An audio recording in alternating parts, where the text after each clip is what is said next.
Hello guys, स्वागत है हमारे चैनल सफलता क्लासेस पे। आज हम लोग जीएस से संबंधित कुछ प्रश्नों को देखेंगे। तो देखते हैं, पहला प्रश्न है, विश्व की सबसे बड़ी यूरेनियम की खान है। तो हम लोग देख लेते हैं, यूरेनियम की जो सबसे बड़ी खान है विश्व में, वो भारत के आंध्र प्रदेश में तुमनापल्ली में स्थित है। तुमनापल्ली, Andhra Pradesh.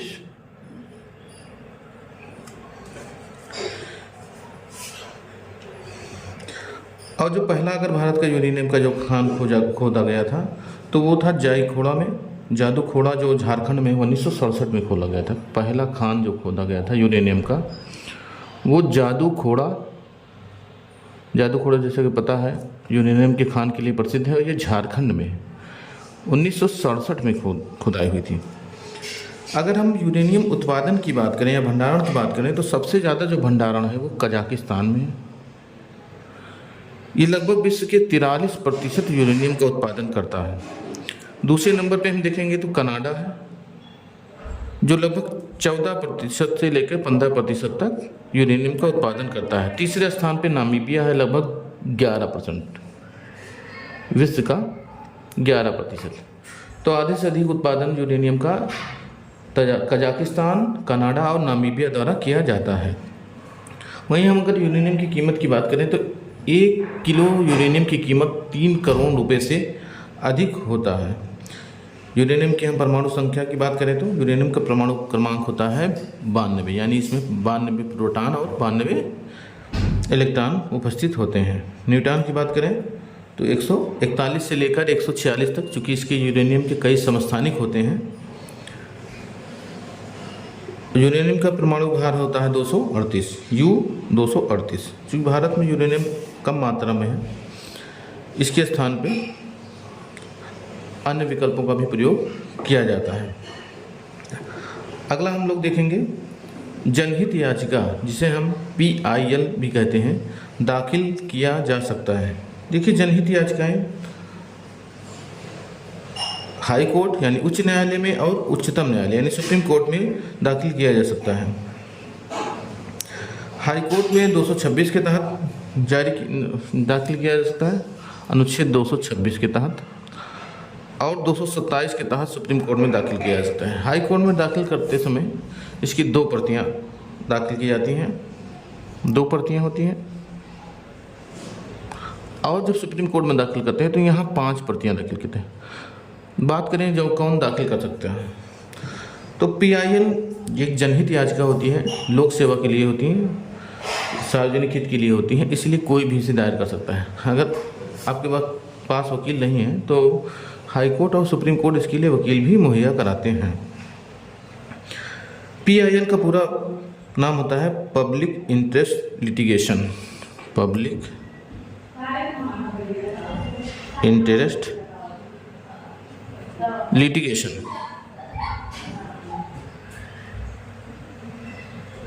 Public interest litigation. सबसे पहले अगर हम बात करें तो इसके जनक कहे जाते हैं, जो जनक हैं वो सुप्रीम कोर्ट के मुख्य न्यायाधीश थे उस समय, N भगवती, 17वें मुख्य न्यायाधीश थे। N भगवती 17वें मुख्य न्यायाधीश थे, भारत के 17वें चीफ जस्टिस ऑफ इंडिया थे।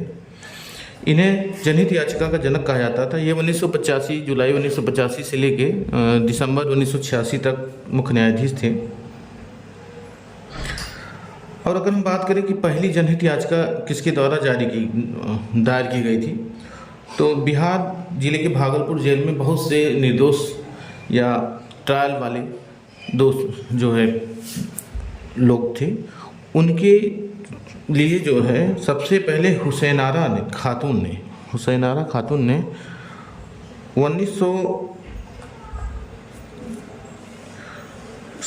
1979 में हुसैनारा खातून ने जनहित याचिका दायर की थी बिहार के भागलपुर में। और इनके जनहित याचिका के बाद लगभग 40,000 जो विचाराधीन कैदी थे, 40,000 विचाराधीन कैदियों को रिहा किया गया था।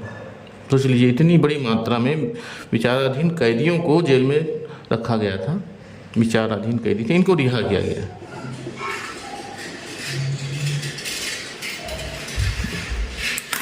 और ये सुप्रीम कोर्ट में याचिका दायर की गई थी। अब आगे के प्रश्नों को देते हैं। तो ये हो गया आपका 1979 में, ठीक है। भारत में PIL की शुरुआत 1979, 80, 81 मिल जाता है। महात्मा गांधी को महात्मा किसके द्वारा कहा गया था? तो देखिए, महात्मा गांधी को महात्मा सबसे पहले गुरुदेव रविंद्रनाथ टैगोर जी ने कहा था। रविंद्रनाथ टैगोर। और महात्मा गांधी जी को राष्ट्रपिता कहने का काम सबसे पहले सुभाष चंद्र बोस ने कहा था। और सुभाष चंद्र बोस ने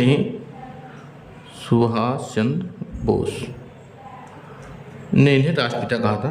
और सुभाष चंद्र बोस द्वारा ही इन्हें बापू की उपाधि सर्वप्रथम दी गई थी, बापू। जब कस्तूरबा गांधी की मृत्यु जब हुई थी 6 जुलाई 1944 को, तो इन्होंने सिंगापुर रेडियो से गांधी जी को बापू कह के पुकारा था, तभी से इनको बापू भी कहा जाने लगा था। कैसर हिंद की उपाधि जो होती थी ब्रिटिश सरकार द्वारा इनको दिया गया था, ब्रिटिश सरकार द्वारा, जिसे गांधी जी ने असहयोग आंदोलन के दौरान वापस कर दिया था।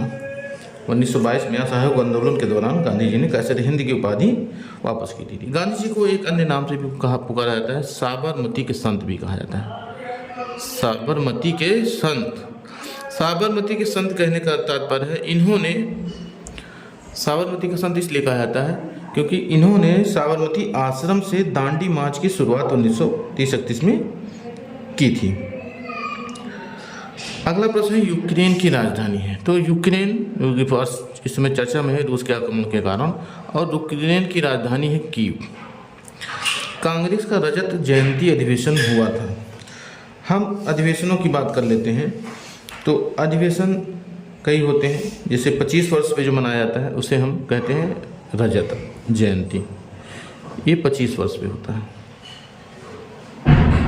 तो कांग्रेस का जो रजत जयंती अधिवेशन था वो 1909 में लाहौर में मनाया गया था। लाहौर अधिवेशन हुआ था, वो रजत जयंती अधिवेशन था। 50 वर्ष पे जो मनाया जाता है उसे हम स्वर्ण जयंती कहते हैं। स्वर्ण जयंती किसी भी संस्था का या किसी का भी अगर हम 50 वर्ष में कोई जयंती मनाते हैं तो उसे हम स्वर्ण जयंती कहते हैं। इसी तरह से 60 वर्ष पे जो मनाया जाता है उसे हम हीरक जयंती कहते हैं, हीरक जयंती। ठीक 65वें वर्ष पे जो मनाया जाता है उसे हम नीलमणि जयंती कहते हैं, नीलमणि जयंती। 75 साल पे जो मनाया जाता है उसे हम प्लेटिनम जुबली, फिल्मों में भी इसे प्लेटिनम जयंती कहा जाता है। और 100 वर्ष पे जो मनाया जाता है उसे हम शताब्दी जयंती कहते हैं। अगला प्रश्न है, राज्य कानून का शिशु और जनक दोनों ही है। ये कथन किसकी के द्वारा कहा गया था? जो राज्य होता है वो कानून का शिशु भी होता है और जनक भी होता है, यानी कानून का पालना भी राज्य ही होता है और कानून को बनाने वाला भी राज्य ही होता है। ये इस कथन मैकाइवर द्वारा कहा गया था। मैकाइवर का ये प्रसिद्ध कथन है, राज्य कानून का शिशु और जनक दोनों ही है। 1931 के सांप्रदायिक दंगों में शहीद हुए थे प्रमुख व्यक्ति थे इनका, कानपुर में गणेश शंकर विद्यार्थी का दंगा में शहीद हो गए थे। गणेश शंकर विद्यार्थी, गणेश शंकर विद्यार्थी कानपुर में दंगों में ये शहीद हो गए थे। अगला प्रश्न है, वह देश और राष्ट्र जिसने स्त्रियों का आदर नहीं किया कभी महान नहीं बन सका और न ही भविष्य में बन पाएगा। यह कथन किसके द्वारा कहा गया था? तो इसका जो कहने वाले थे वो थे J.S. मिल। J.S. मिल ने यह कहा था कि वह देश और राष्ट्र जिसने स्त्रियों का आदर नहीं किया कभी महान नहीं बन सका और न ही भविष्य में बन पाएगा। अगला है, राष्ट्रीय महिला कोष का गठन कब किया गया था? तो राष्ट्रीय महिला कोष का गठन किया गया था 30 मार्च 1993 को। 30 मार्च 1993 को राष्ट्रीय महिला कोष का गठन किया गया था। उस समय जो इसकी धनराशि थी वो 31 करोड़ रुपए थी, यानी 31 करोड़ रुपए से इस कोष का गठन किया गया था। अब हम अगर राष्ट्रीय महिला आयोग की बात करें तो जो महिला आयोग था उसका गठन हुआ था 31 जनवरी 1992 को।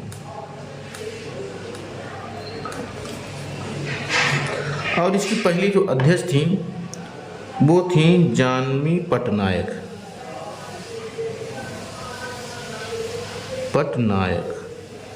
ये पहली अध्यक्ष थी इसकी। वर्तमान अध्यक्ष की हम अगर बात करें तो वर्तमान में इसकी अध्यक्ष रेखा शर्मा है। ये 2018 से ही इसकी अध्यक्ष हैं। इसमें कुल 4 सदस्य होते हैं। अध्यक्ष सचिव से 4 सदस्य होते हैं, यानी राष्ट्रीय महिला आयोग 4 सदस्यीय होता है। अगला प्रश्न है, कांग्रेस अधिवेशन में महिला मताधिकार की बात की थी। सबसे पहले अगर महिलाओं के मताधिकार यानी वोट डालने की बात की थी तो वो की थी 1917 में एनी बेसेंट ने। एनी बेसेंट वो महिला हैं जिन्होंने कांग्रेस के अधिवेशन की सर्वप्रथम अध्यक्षता की थी, यानी कांग्रेस अधिवेशन की अध्यक्षता करने वाली पहली महिला थी श्रीमती एनी बेसेंट। वो भी 1917 में और कानपुर अधिवेशन की अध्यक्षता की थी, कानपुर। अगला है, अखिल भारतीय महिला सभा की स्थापना हुई थी। तो अखिल भारतीय महिला सभा की स्थापना 1927 में हुई थी पुणे में। और इसके जो पहले अध्यक्ष थे, महिला अध्यक्ष जो थी चिमनाबाई यानी चिन्नाबाई गायकवाड़ थी। चिन्नाबाई गायकवाड़ पहली अध्यक्ष थी। इसकी जो संस्थापक थी वो मार्गरेट कजिन्स और सभी लोग हैं। मार्गरेट कजिन्स का नाम अक्सर आता है। संस्थापक थी मार्गरेट कजिन्स। महिला एवं बाल विकास विभाग की स्थापना की गई थी। तो इसकी जो स्थापना थी 1985 में की गई थी, महिला एवं बाल विकास विभाग की स्थापना। अगला है, धार्मिक अल्पसंख्यकों से संबंधित प्रावधानों का उल्लेख कहाँ है। तो इसका उल्लेख अनुच्छेद आर्टिकल 29 के पहले भाग में है। धार्मिक अल्पसंख्यक, देखिए अल्पसंख्यक 2 प्रकार के हैं, धार्मिक अल्पसंख्यक और भाषाई अल्पसंख्यक। तो धार्मिक अल्पसंख्यकों से संबंधित जो प्रावधान है वो भारतीय संविधान के अनुच्छेद 29 के प्रथम भाग में है। बताते चलें ये भी हम कि अल्पसंख्यकों में जो है 6 समुदायों को शामिल किया गया है, जिनकी संख्या के आधार पर हम बता दे रहे हैं। मुस्लिम, सिख, ईसाई, बौद्ध, जैन और पारसी, 6 समुदायों को इसमें शामिल किया गया है। सबसे कम संख्या इसमें जो है पारसियों की है भारत में। अगला है, अल्पसंख्यक आयोग के गठन की घोषणा की गई। तो अल्पसंख्यक आयोग के गठन की घोषणा जो की गई थी वो 15 जनवरी 1978 में की गई थी घोषणा। जबकि इसका जो गठन हुआ था वो गठन हुआ था 17 मई 1993 को। गठन 17 मई 1993 को हुआ था। और ये भी हम बताते चलें जो इसके पहले अध्यक्ष थे, चूँकि अल्पसंख्यक आयोग के अध्यक्ष जो न्यायाधीश होते हैं, न्यायमूर्ति वो होते हैं, तो पहले जो अध्यक्ष थे वो न्यायमूर्ति मोहम्मद सरदार अली खान थे। मोहम्मद सरदार अली खान थे। ये 1993 से 96 तक 3 साल तक थे। और वर्तमान अध्यक्ष की हम अगर बात करें तो वर्तमान अध्यक्ष इस समय है इकबाल सिंह लालपुरा। इकबाल सिंह लालपुरा, ये 2022 से हैं, इकबाल सिंह लालपुरा। अगला है, वैधानिक रूप से अपराध एक ऐसी प्रक्रिया है जो कानून के अनुसार दंडनीय है। यह कथन किसके द्वारा कहा गया है। तो ये कथन कहा है प्रोफेसर टॉफ्ट द्वारा कहा गया है। अपराध ऐसी प्रक्रिया है जो कानून के अनुसार दंडनीय है। 16वां प्रश्न है, जेलों को इस समिति की सिफारिश पर दंड स्थल से सुधार स्थल कहा जाने लगा। पहले जेलों को दंड स्थल कहा जाता था, जहाँ दंड दिया जाता है, बाद में इसको जो है सुधार स्थल के रूप में कहा जाने लगा। और इसके लिए सिफारिश की थी अलेक्जेंडर कार्डियोनी। अलेक्जेंडर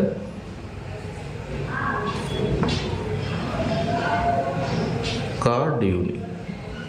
इन्हीं की समिति की सिफारिश के आधार पर दंड स्थल को सुधार स्थल कहा जाने लगा। भारतीय अल्पसंख्यकों का विवरण किस अनुच्छेद में है? तो भारतीय जो अल्पसंख्यक हैं उनका जो विवरण है वो अनुच्छेद 350 के ए व बी में वर्णित है। अगला है भाषाई अल्पसंख्यकों के लिए विशेष अधिकारी की नियुक्ति कौन करता है? तो जो विशेष अधिकारी होते हैं उनकी नियुक्ति राष्ट्रपति महोदय करते हैं। भारतीय अल्पसंख्यकों के लिए विशेष अधिकारी की नियुक्ति राष्ट्रपति द्वारा की जाती है। भाषाई अल्पसंख्यक आयोग का जो कार्यालय है, ऑफिस है, वो आपके प्रयागराज यानी इलाहाबाद में है। राष्ट्रीय अल्पसंख्यक विकास एवं वित्त निगम की स्थापना की गई थी। इनमें सुधार के लिए, इनको लोन देने आदि आर्थिक सहायता के लिए इस वित्त निगम, विकास एवं वित्त निगम की स्थापना की गई थी 30 सितंबर 1944 को। 30 सितंबर 1944 को इसकी स्थापना की गई थी। असम राइफल्स यानी AR का मुख्यालय कहाँ है? तो असम राइफल्स का मुख्यालय उसकी राजधानी शिलांग में है। मेघालय की राजधानी शिलांग में असम राइफल्स का मुख्यालय है, शिलांग। अगला है सीमा सुरक्षा बल यानी BSF, जिसको हम कहते हैं बी बॉर्डर सिक्योरिटी फोर्स की स्थापना हुई थी 1965। चीन युद्ध के बाद इसकी BSF की स्थापना की गई थी। राष्ट्रीय मानवाधिकार आयोग की स्थापना का अध्यादेश जारी किया था। तो राष्ट्रीय मानवाधिकार आयोग की स्थापना का अध्यादेश जो था वो 1993 में राष्ट्रपति द्वारा किया गया था। 1900 चूँकि अध्यादेश राष्ट्रपति जारी करता है, राष्ट्रपति। अगर हम संसद से मंजूरी की बात करें तो 1994 में इसको संसद से मंजूरी मिल गई थी। उसके बाद इसका गठन कर दिया गया था। राष्ट्रीय मानवाधिकार आयोग का अध्यक्ष जो होता है वो सुप्रीम कोर्ट का सेवानिवृत्त न्यायाधीश होता है। सुप्रीम कोर्ट का सेवानिवृत्त यानी जो रिटायर हो जाता है, सेवानिवृत्त न्यायाधीश। अगला प्रश्न है ला यानी विधि शब्द जो बना हुआ है वह लैटिन शब्द के लैग से बना हुआ है। देखिए लैग दोनों रूप में, एक वचन के रूप में भी प्रयोग होता है और बहुवचन के रूप में। अगर हम एक वचन के रूप में देखेंगे तो इसका अर्थ होता है निश्चित। अगर बहुवचन के रूप में हम इसको देखेंगे ला को तो उसका अर्थ होता है कानून। ठीक है, तो इस तरह से ला का प्रयोग दोनों तरह से किया जाता है, एक वचन के रूप में भी और बहुवचन के रूप में भी। आज इतना ही मित्रों, फिर मिलते हैं अगली क्लास में। धन्यवाद।